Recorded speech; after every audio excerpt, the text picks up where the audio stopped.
Un plus sur un CV, un plus dans sa recherche d'emploi, c'est toujours bon à prendre.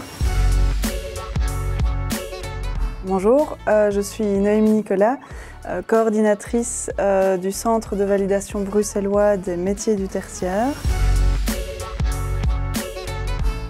Le tout premier, c'est une confiance en soi parce que c'est un organisme agréé qui va délivrer une preuve de compétence, avoir des dispenses lors d'une reprise d'études par exemple, ou pour passer le CESS via le jury central. On peut également faire valoir ce titre et sur un CV et pour postuler dans un organisme public par exemple.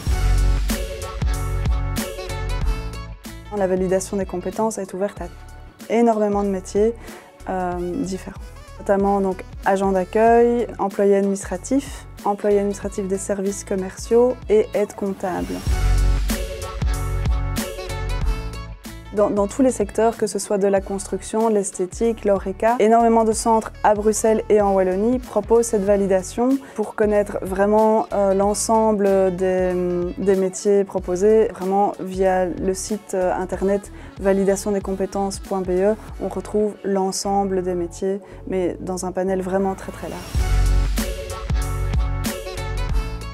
Il y a un dispositif équivalent du côté néerlandophone qui s'appelle Erkenning van Verworven Competenties, qui propose également la validation pour les personnes néerlandophones.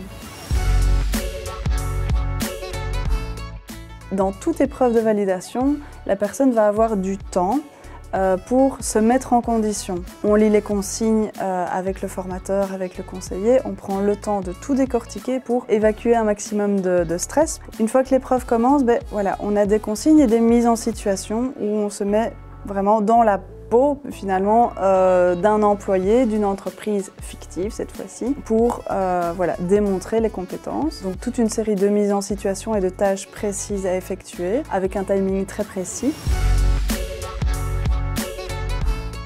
Un plus sur un CV, un plus dans sa recherche d'emploi, c'est toujours bon à prendre.